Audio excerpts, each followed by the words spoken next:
Hello friends, তো আমি এখন রেডি হয়ে গেছি।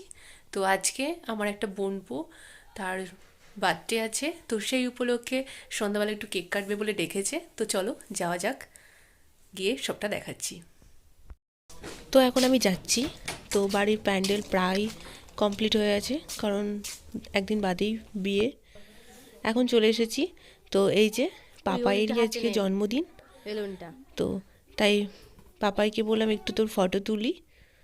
তো আমি একটু দেরি করে আসা হয়ে গেছে, তো কেক কাটা কমপ্লিট। তো তাই এখানে দেখছি ছোট্ট করে একটু খাবারেরও আয়োজন করেছে। তো আমরা খেতে বসে পড়লাম সবাই মিলে এখন। তো এখানে কেক, লুচি, ঘুগনি, আর একজন দেখেছো কিভাবে ফটো তোলার জন্য তাকাচ্ছে, আমাদের শুঙ্কু। আর পায়েস আছে। তো এখন বাড়ি চলে আসলাম, এক এক করে সব পিছনেও আসছে দেখতে পাচ্ছ। আজকের মিনি ভ্লগটা এখানেই শেষ করছি। Tata, bye bye.